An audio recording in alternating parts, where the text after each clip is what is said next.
judgment here, just a friendly ear. Tune in every day, bring your worries near. Life count show, let the heartbeats flow. With Faye D, we heal and grow. Life on the couch with Faye D. Talk it all out, set your mind free. Life on the couch, stories we share. Faye D's there. Me? There's nothing I can eat at any time. I can't think of anything that has sliced onion. I can't for breakfast, lunch, dinner. But that's about it. I can't think of anything else. Oh, that's what. Okay, let's try it. Ask that one. Do it again. I'll answer first. He says slice onion. The clock. It's less. Smells. Yes. Food. Can I ask the audience? Can I call a friend? 50-50. Give us options now. Tastes better than smells. Taste smells. We don't know it. Huh? Tongue. Where did you get these questions? You should give us old people questions. No, me, I'm not old. No, I'm a very young man. Okay. Mount Everest was discovered. What was the highest mountain in the world? Kilimanjaro. Kilimanjaro.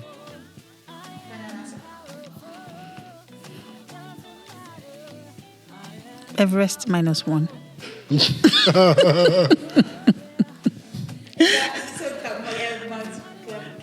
I mean, I had to go with that. So that worst case, we are both wrong.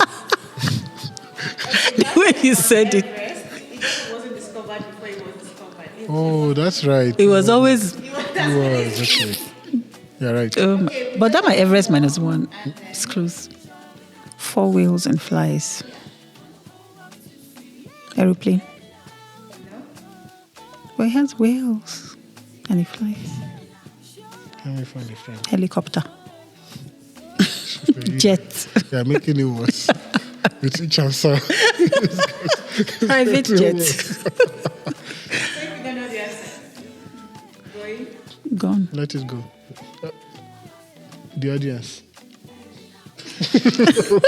What did she say? What did she say? What did she say? Okay, the answer is obviously not the audience. And the people, nobody knows the answer. No, we are better than the audience. The audience is worse. Oh my God. Oh, he has flies, wheels and he has flies. Oh, not that it flies. It flies. Can you imagine? You'll be a wicked examiner. Hello, everyone, and welcome to another episode of Life Count with Faye D. Yay! Here we talk about things that happen to everyone, life issues. You know, those things that you do not want to talk about? Here, we create a safe space to talk about these things. We give you the opportunity to learn 1 or 2 things and then share your opinion if you like. Today, I have with me my pastor, Pastor Tola, and we will be talking about cheating in marriage. Right now, I'll move it over to Pastor Tola to introduce himself. Hello, everyone. My name is Tola Seedy.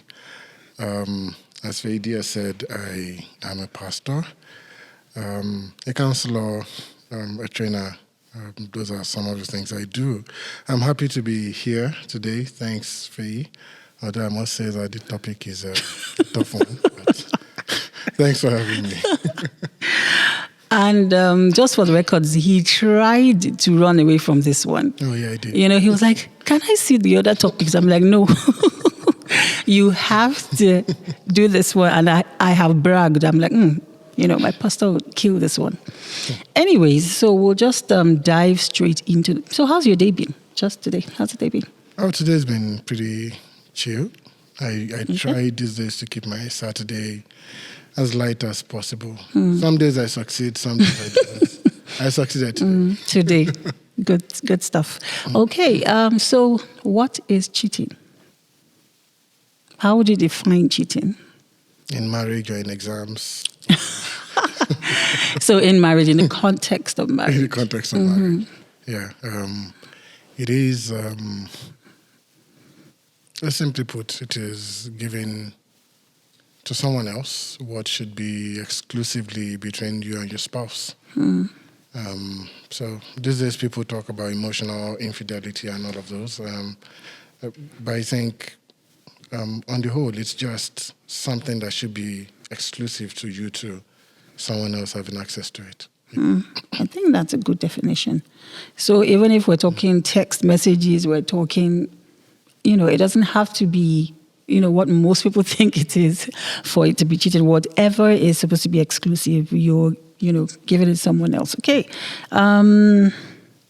So what, in your opinion, is the cause?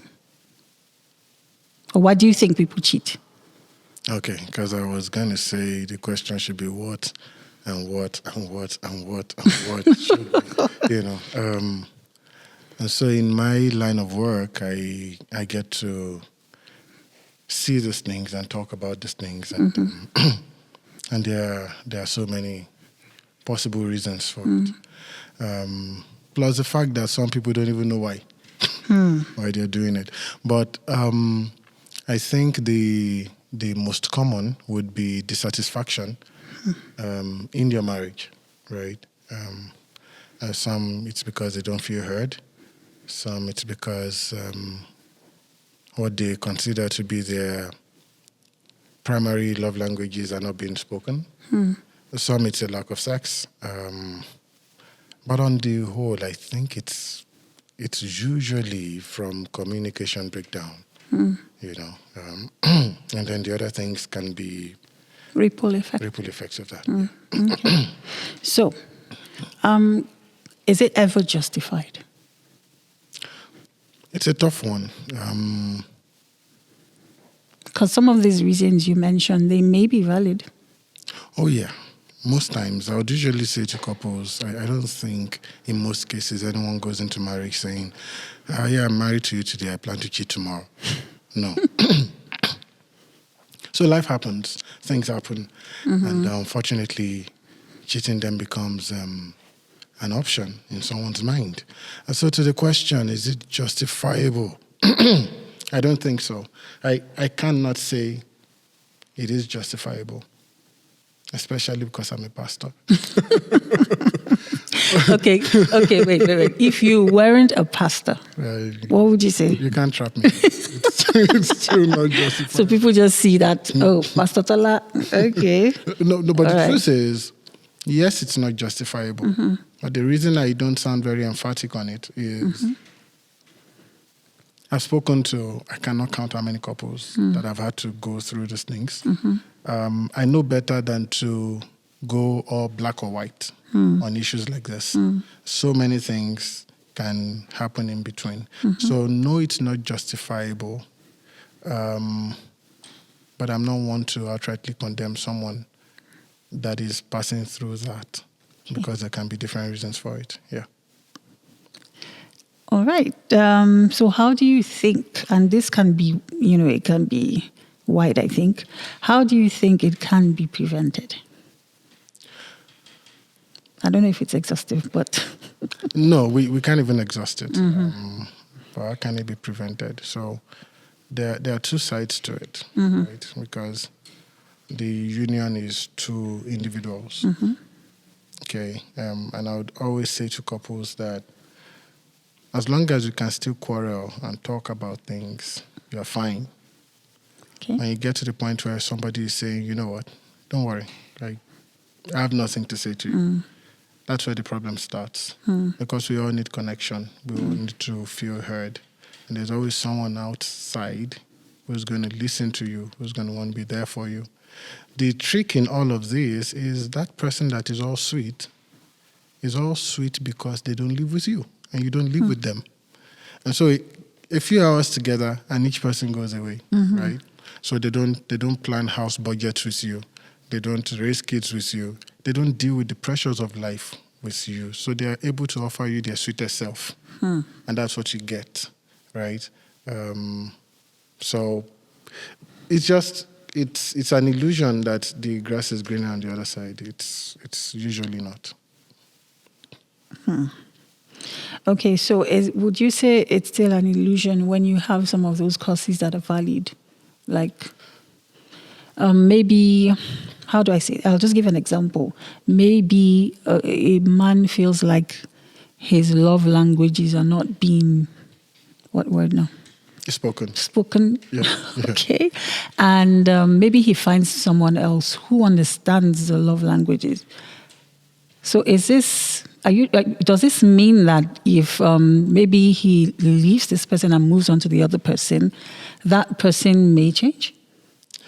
Oh, well. You understand what I mean? Like, yes. Because you say that the grass is not always, but sometimes it is. Not always. Again, greener on the other side. I haven't tested it. So Okay. I'm just saying that is it possible that there's someone somewhere that would speak your love language better than your spouse? It's very possible. Okay. It's very possible. I've dealt with a few cases like that as well. Someone has said to me, hey, listen, the reason we have peace in my marriage is because I'm cheating.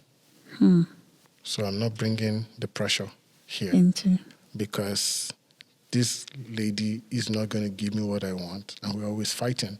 Wow. And now I'm no longer fighting with her. She's happy we have peace, but it's because somebody else is meeting that need outside. It's the reason a lot of people give for endorsing polygamy, so that wife one has 20%, wife two 20%, and all that, right? So I understand that, yes, sometimes it's the person outside that seems to, using your example, speak your love language. But I had to say to a lady recently, they were dealing with this love language issues and all that. And I said to her, language is communication. Language is a way of passing information. It's not the information itself. So I said to her, I said, if I say I love you in German, you don't understand what I'm saying. But I know I'm communicating I love you. You're just not getting it that way. I said, so if your husband is showing acts of service as against physical touch, yes, he's not communicating the way you want to be communicated with, but don't doubt that he loves you. And so if you guys have that mutual understanding that, okay, we love each other, we know we love each other, we just need to work on the language, it's easier for one person to then bend and say, you know what, I can't always speak your language, but I'm going to try it 2-3 times a day. I'm going to make sure it works, because really anything that is worth it in life must be worked at. Yeah. Wow. There's something I like. A person might be speaking to you, whether they speak English or French, they're still saying, I love you. Still saying it. Yeah. And it's important to understand that they're actually still saying that, right? Yeah. Sometimes, then you walk around, getting, how do I say, managing ensuring that the other person understands. I think that's just the easy way to say it. That's important, yes. Okay. So what is the role of faith or God factor in emotions and in all of this? I think the big deal about being a person of faith and having the fear of God and all that is that your conscience is sensitive. Life happens to everyone, right? I cannot count how many Christian marriages, pastor's wife marriages that I've had to, wade into. Okay, I wish I could say to you that when I leave here, I get home and with my wife is all lovey-dovey. It's not. But being born again then first defines your limits, right? You just know that as mad as I am, there are certain things I cannot do. And when you do certain things, your conscience is active enough to first seek God. So again, I've dealt with a couple who, the lady did something. The guy didn't even find out. But she just became restless and knew she had to settle something with God. Right? So it's that consciousness that somebody else is with you and saying these things and is displeased, that then keeps you.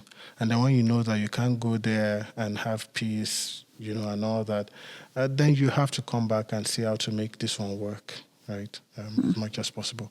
Again, some issues are a bit more complex than that, but on the general face of it, this is it. Yeah. Yeah, because I know that, I think I heard from you as well, where you said that people often mix up emotions sometimes with faith. Like emotions are physical, and faith, sometimes you have to separate them. Yeah. And that's why I asked that question. And sometimes, so we're saying that your faith can help you manage your emotions? Yes, to a reasonable length. See, I was in a session with someone, I think, during the week, and I was giving an example of a boxing match. And so the general idea in boxing is they count points for each person, but the points are more about the blows that land on the face. But sometimes you see boxers hitting each other's bodies, right? The points are not counting there. So why are they doing it? The idea is when I put enough pain on your body, you'll bring your hands down, and then I can get the face, right? And so that's it.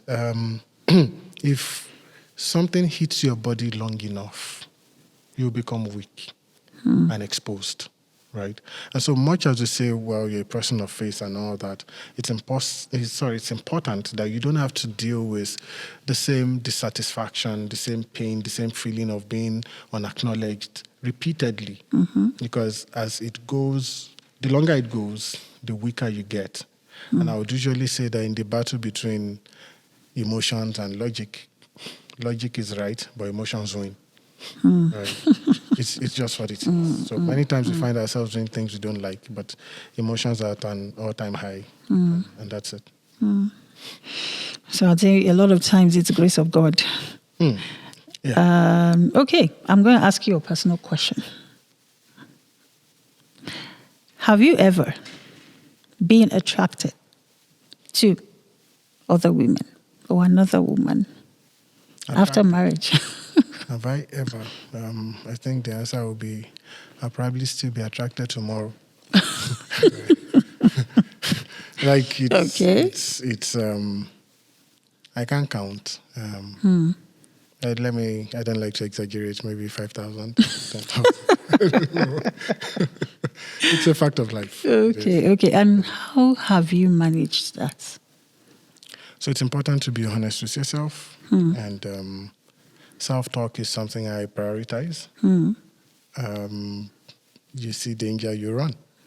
So the idea is, I would usually say that our actions are not determined by knowledge. We've always thought that, if you know better, you act better. I'll always give the example of the doctor that smokes. They know it's wrong and they still do it. They still do it. Our actions are ultimately motivated by pleasure or pain. The one you think is closer to you is the one that affects your behavior, right?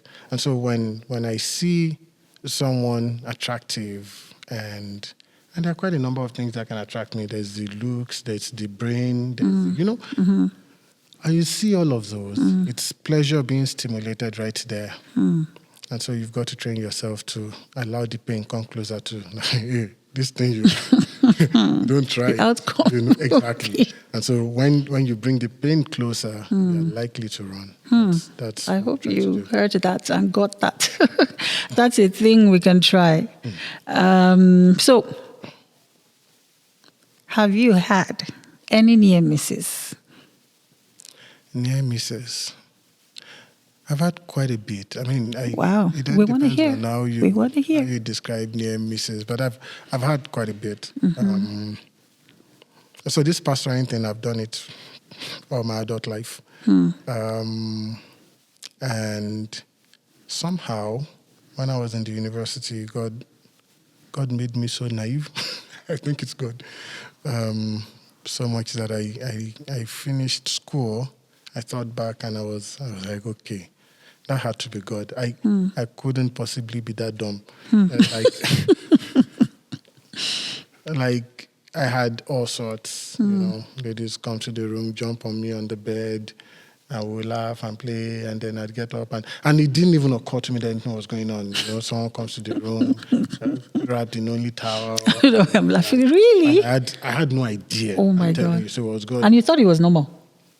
I didn't. So maybe part of the problem is I'm an only boy, right? And then you have sisters. 3 older sisters. When I lost my parents, we then moved in with family friends that we would call cousins. There's 7 of them, ladies. Wow. And so I grew up used to ladies Saying those walking things. naked in front of me. Okay. It wasn't a problem. In fact, when I started dating my wife, they said they were relieved that I could be attracted to a woman. They had become afraid that I wouldn't be, So maybe that was part of what saved me then. Okay.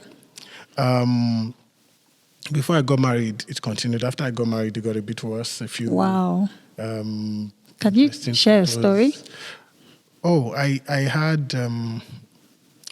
had friends, and I have quite a number of lady friends, and at some point, some then tell you, I feel a bit more.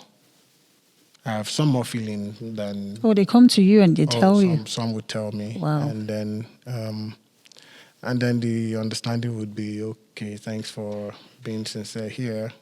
At least you are bolder than me. Me, I'll just run. I wouldn't even tell you. I just disappear. So thank you. And then we would talk about it. And I've had 1 or 2 cases where you still get nudes on your phone from those people. Wow. So you then. And so when you see them, because you're a pastor, they probably attend your church. Yeah, they will greet you the next day. Wow, okay. They will greet you very respectfully the next day. And Very respectful. And how do you manage that? Don't you we're human beings. You have that image, right? You have that image on your mind. How do you manage that when you see them? No, even before, I'm being very sincere. You look at it like 5 times before you delete it. Oh my God. This is so funny. No, but that's the way it works, right? You all the time say, what kind of rubbish is this? Oh no, this is bad. But you're still looking. No, I can't take this. I can't. And then you delete it. And sometimes it's to block the number. Other times it's to have Take an action. Yeah, you just have to take an action because, like you said, it's lodged in somewhere in your brain. I was speaking with a friend some days ago, and I said, have you ever had to change computers before? And then you run through all the files you have in there. You'll be shocked at how many things you have there that you were not conscious of. And it's the way the brain works too. There's a whole lot lodged in there, that you don't know. So you've got to just activate your antivirus from time to time and make sure you flush some things out. Yeah. Oh my God. You know why? One of the reasons why I attend the church I attend is because it gets as real, as real as it can be, if that's the word. And this is my pastor telling you that he'll check the picture. I know some people will try to be holier than thou, but we're all human. And remember, this is a no judge zone. We say it as is. Yeah, so don't judge me. So please don't come for my pastor. Anyways, I'm sure we all know this is real life and it happens to the best of us. So have you ever experienced someone coming on to your wife or making advances or, Making advances, yes. You may not know my wife. She's a chick. Yes. In fact. Yes. Hot. I did well. So, thank you. So yeah. But I think part of what she does is she's built this wall, and I see it. I see how she's extremely cautious, around people of the opposite sex, just so she's not vulnerable. I see it. What it means is that a guy would have to work extra hard to get her, in that space. Now, it would be difficult for me to deal with, so I'm conscious of that because, again, it's another thing that happens when you take each other for granted. Someone else then reminds this person that they are special, and you gravitate towards where you're celebrated. So that consciousness is there. Yeah. That okay, and that's it. It's when the person now leaves, we now realize they're beautiful, So we try to just make sure that we don't open up ourselves to such things. Yeah. And there's something I picked from there as well. I know it's easy to take someone for granted, yeah? You see them every day, like you said, you raise kids together, you see them when they wake up in the morning, what's the breath? You see, those things. So it's you tend to take people for granted. So just what I hear from you is there's a conscious effort to make them know that they're special on a regular. There has to be. Yeah. That's a good one. I hope you guys are listening. So you already spoke about this a little bit about your wife. How do you ensure to create healthy boundaries? As I see you in church, I think I was discussing this with someone. Pastor Tola will hug you, and he's a hugger. Yes. How do you manage that? Yes, he is. Just like, you said somebody in Nigeria sent you whatever. I'm sure if that person tries to hug you, it'll be like full-on hug and all. So how do you manage that? I've experienced interesting hugs. Interesting hugs. Yeah, I've preached back in Nigeria. I preached. It was a campus ministration, and I'd finished, and I had people in front of me who wanted to say hi, ask some questions, and all, and I had a lady. I just felt that as my arm was moving back, I was feeling something soft. She had positioned herself there, and so I had to tell my friend that was driving me, like, for my safety, let's get out. I think it was after another meeting. Well, it was a most unusual hug because her arms were on my waist, so it was my waist she pulled close. And these were church stuff. Wow. So, I just pictured that in my mind, sorry. All right, okay. So I had that too. There was one funny one though. This lady had hugged me. It felt so heartfelt, so sweet. I didn't know this was church. It felt so sweet. I'm telling you, this was back in Nigeria. So we hugged, and I instinctively closed my eyes like I was enjoying the whole thing. So when we were leaving church, I then said to my wife, I'm not sure, I don't know if we're married yet or just married. Anyway, so I said to her, that something happened in there, I hugged this lady, I closed my eyes, and she waited for me to finish, and she said, I was watching you. You felt like you were really into the hug. So, yes, I'm a hugger. It took me a while to realize or maybe admit it. There's just a part of me that feels that and this is just me, it's in my head. I feel that I transmit something when I hug people. Okay. Right? In my head, it's a feeling of peace. It's a feeling of warmth. It's your love, your desire, and all that. So yes, I give that. And this is the part I usually would not admit, but I mean publicly. But typically, if I feel a physical attraction to you, I wouldn't be coming to you with a full-on hug. I probably won't even hug. Yes, so. And that doesn't mean in church now you start looking for who I'm not hugging. How do you know what I was thinking in my mind? I was like, Oh God, I wish I had time for that.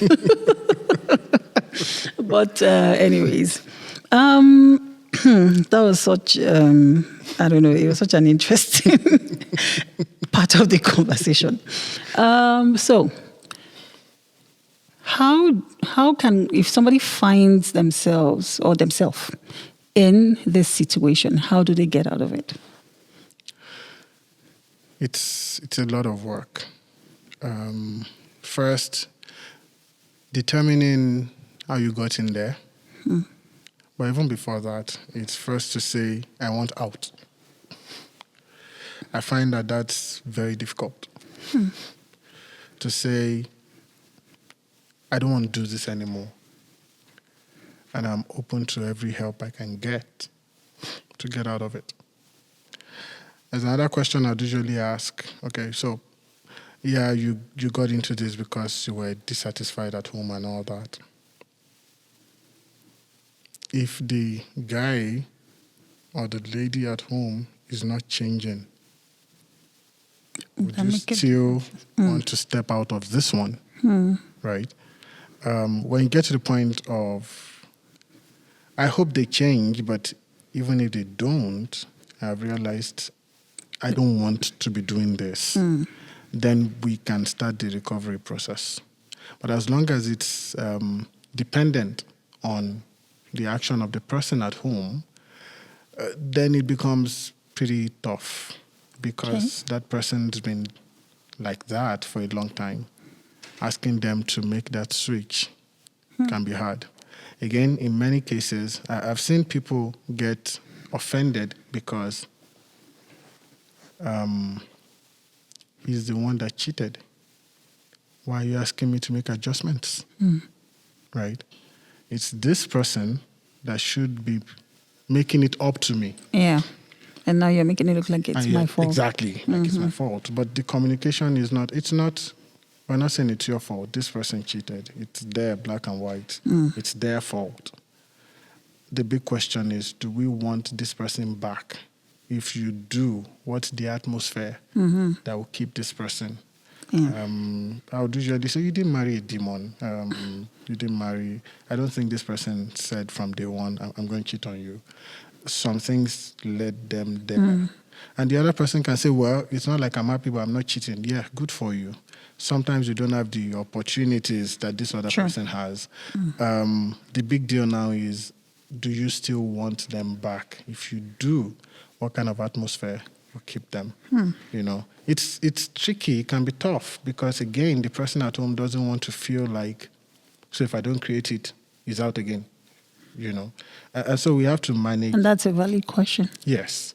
So we've got to manage, which was why I said, first and foremost, this person has to say, even if the person at home doesn't change, I'm not doing this anymore. It's with that confidence that this other person can then create the atmosphere out of love and not out of fear. You know, nobody wants to leave thinking, so if I don't please you, you're out the door. That's not safe. That's not healthy. So the way out has to be that this person first says, I'm done with this. Not with this person I'm having an affair with, but with the whole idea of having an affair. And I want to go back here and see if it works. You know, it has to start from there. Okay, do you think counseling helps? Oh, absolutely. Counseling helps. But I am an advocate. In recent times, I've been an advocate of something more than counseling. Okay. It's coaching, marriage coaching, I call it. Because typically people go for counseling when things are bad. Right? Coaching is preventive. Okay.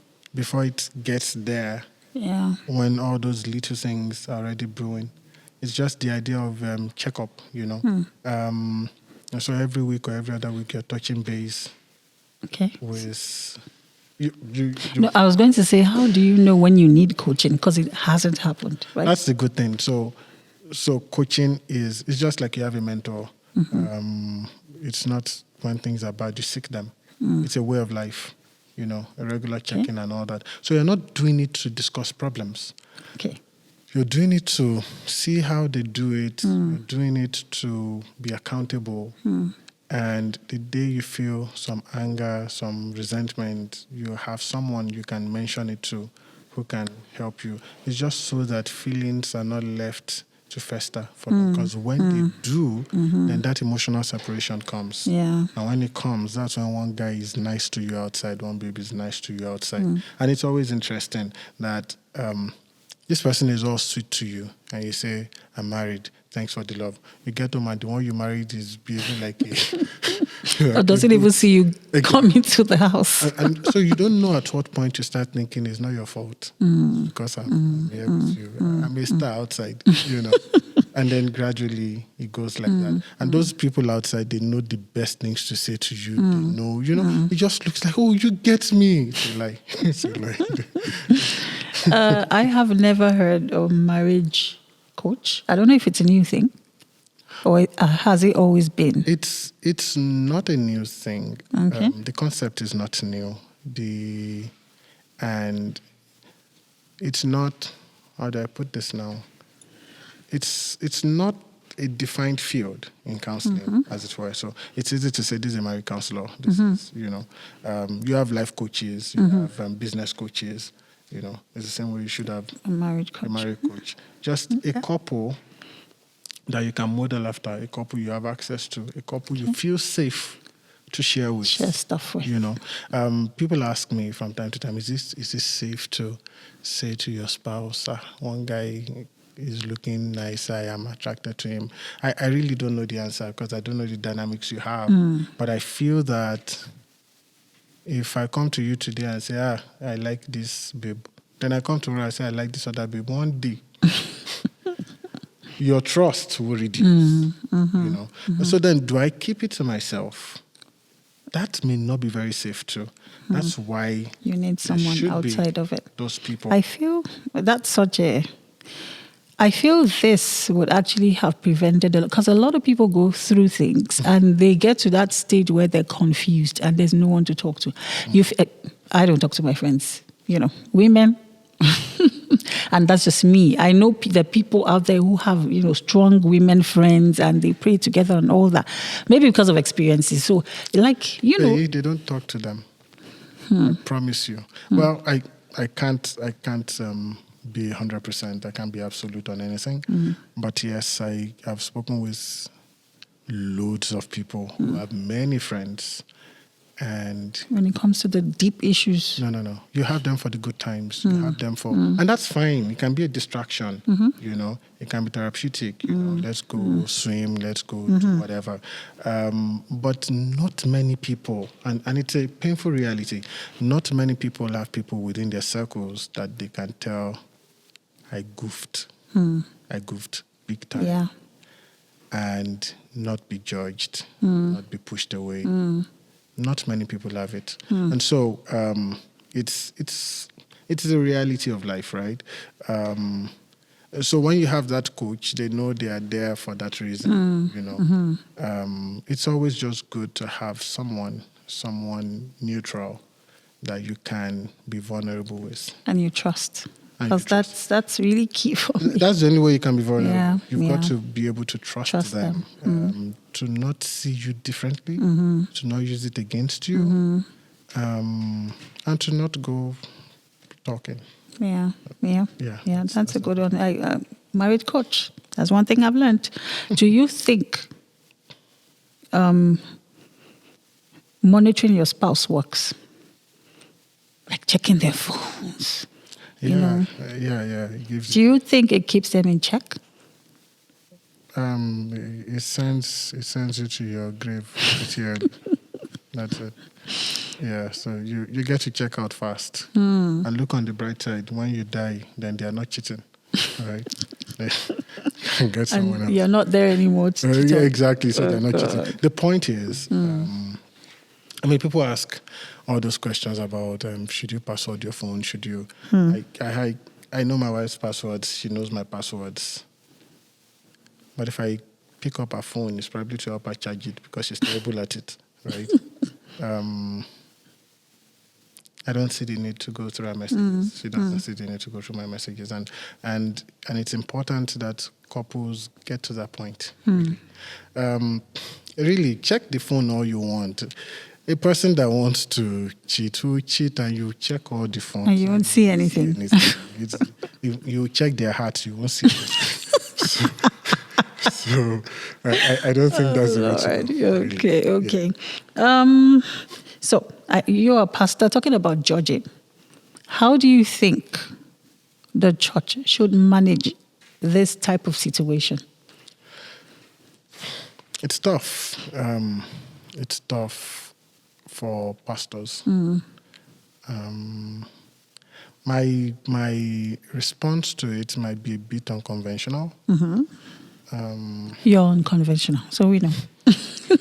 I hear that a lot. Sometimes I don't know if it's a compliment or not. I don't know. But- It is what it is. Well, so this is the way I look at it. Like I remember the COVID days and how somebody would be COVID positive and they would isolate the person, take the person out of circulation just so it doesn't spread. So in my head, when this kind of situations happen, there are 3 steps to it: isolation first, treatment second, restoration third. Okay. Most churches stop at isolation. You take the person out of the workforce or maybe boot them out of the church so it doesn't spread. The big question is, okay, so what then happens to them from there, right? Do they go to another church? If they do, that's good. But then that's the joke. Because this person then comes to your church brand new. I mean, you don't ask a new member, did they What chase did you you away do? from... No. So you've accepted them, right? Which shows that, okay, is just what you are aware of that they're acting on, not what they did. So, but that's still the better one. What if they don't even go to church anymore? What happens to their soul? You know, I said to someone once, I said, do you want me to chase this person out of church? I said, but that's the only authority I have over this person now, the fact that I'm their pastor. It gives me the chance to talk to them and to help them. I kick them out of church, then I'm no longer their pastor. So who helps them? Yeah. Who fixes them? Yeah. So when the person says, well, you've kicked me out of church, so I can go full-fledged, Into what then happens, right? I understand in 1 Corinthians 5:13, Paul had said something about a guy who was sleeping with his father's wife and had said, kick him out. So this doesn't spread. That's the isolation part. And many pastors would stay on that, but in 2 Corinthians 2, he comes back and says, restore him, right? Because the work should have been done by now. The whole idea of isolation is treat the case on its own, right? Without it spread, which was why I used COVID and all that. The idea is don't let it spread so that we manage only you right now. And so you then treat. The treatment is complex because, like we've been saying, there can be a billion reasons for it and all that. But then you treat. At the point at which the persons are saying, okay, I don't want to do this anymore, the treatment is beginning to work. You can then come up with a program, and that program can last a year, last 10 years, whatever. You can then, and then you... It's usually not overnight. No, it's not. And then you restore them, right? It's important that you restore people. I find that when people get restored, how do I say this? People respond better to love than to judgment, right? When people feel that you've extended grace to them, when people feel that you trust them despite where they've been, that keeps them in check. Sure. A lot better than judging can, Yeah. you know. And so I think churches can do a bit better. There's absolutely... Hear ye, hear ye. There's absolutely nothing pleasing in condemning a person. There's absolutely nothing good in spreading gists about what someone has done. I think a lot of us make that mistake. You judge a person, you send them away, and you're not conscious of who they can potentially be. You know, and for a leader in a church, and it's what Christ does, right? Sees you as a sinner, sees your potential on the other end, gives his life for you, and then takes you. And I think churches should practice that more. Yeah. So, in your opinion, is cheating a mistake? Can it be? Do you think it is? Or so I'm not talking about those ones who are like, today it's 5. I'm counseling 5 girls. Even that one is a mistake. So I was trying to define mistake in my head when you asked the question. But it is a mistake. The person doing it may not know that they are making a mistake. Right, but it's a mistake. A mistake would typically be something you are unconsciously, accidentally doing. You know, that is wrong, right? So, and that's it. So for a lot of people doing it, there are certain certain things they're not taking into consideration, right? And so while they think they're willfully doing it, they are ultimately making a mistake, and they don't know. So if people were able to consider every factor and the potential prices they would pay, they probably would not do it. So in that sense, it is a mistake. But if you are asking, can I accidentally just land on the bed with somebody else? Not that kind of mistake. Okay. So there's something I noticed. In fact, on Instagram, I think I heard someone saying, they don't even do single men.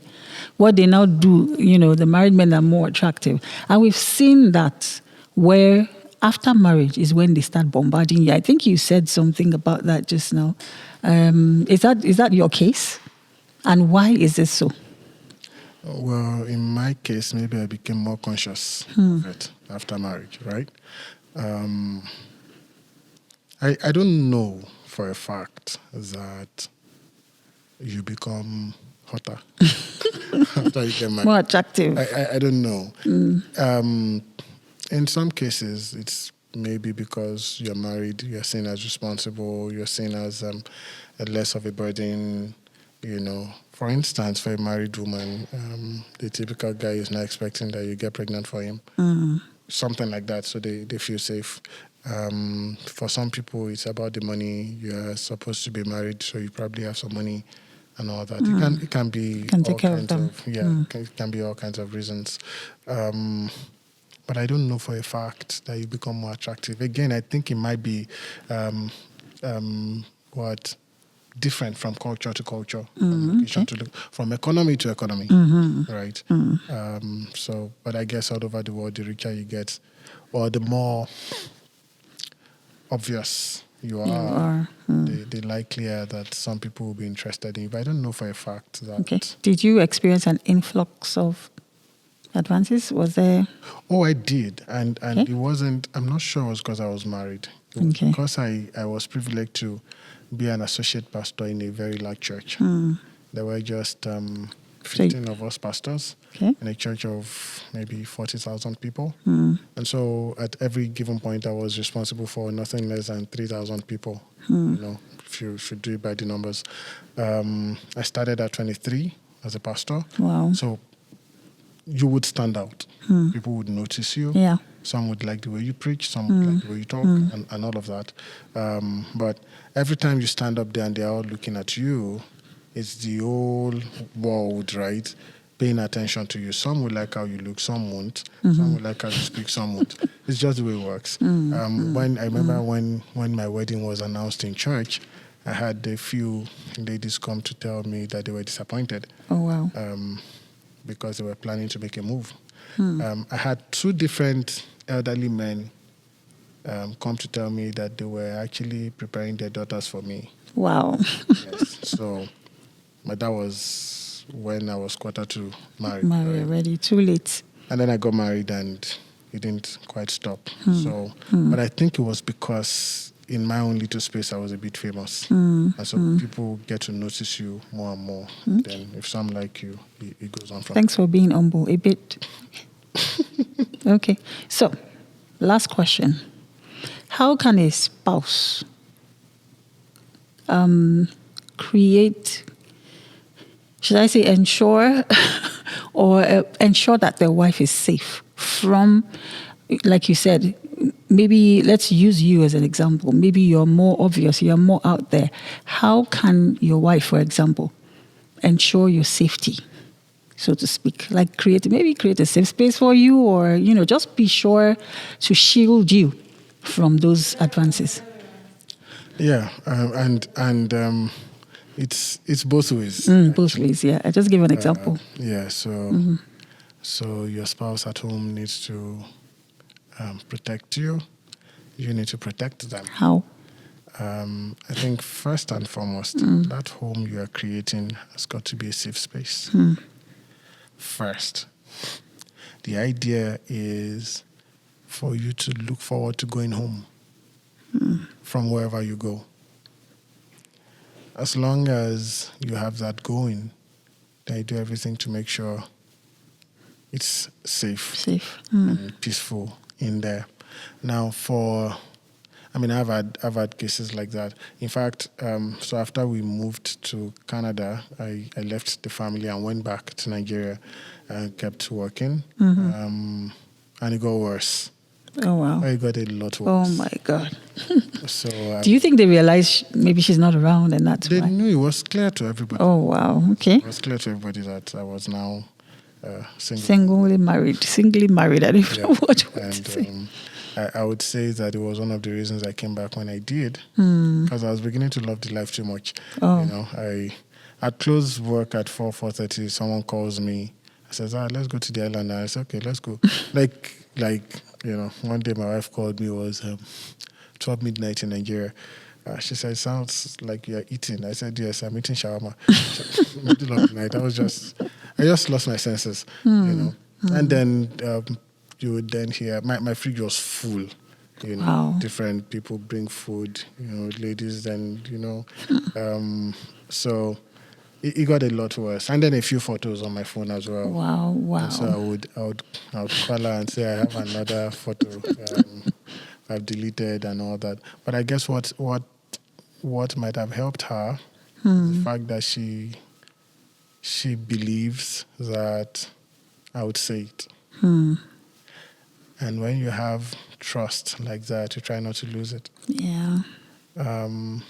So she just feels that it will let me know. Now, I would usually say to people that marriage is a journey of faith, right? You've got to just believe the best. You can't know everything. You cannot. That's so. When we're talking about checking phones and all that, even if you're FBI, if they would do it, they would do They it. will do it. And so first, you've got to make sure you're not marrying a beast. You're marrying someone that has a conscience, someone who's godly and all that. You create a safe space at home, you know, between you both, and then hope for the best from there. So it works both ways. The way you protect them is the way they protect you. Yeah. But you can only do so much. Really. Yeah. Oh, thank you so much, Pastor Tola. Thank you so much. I had a good laugh. I don't even remember the last time I laughed so much. You probably won't see that. But thank you so much for coming, for honoring the invitation. Thank you. I appreciate your time. And thank you to everyone for joining us on this episode. I hope you've been able to pick one or two things. I just wanted to say, we can't remove the God factor, the grace of God. It's not how much you monitor or anything, but as much as you can, you do what you can. Okay? And with God, it'll be well. Thank you so much. Please, if you have, if you want to share your opinion, please add in the comment section, like, subscribe, share. If you have an anonymous question or message, my details are on the screen. Send me a message. We'll be looking forward to hearing from you. Thank you so much, and see you next time. Bye. Stories we share.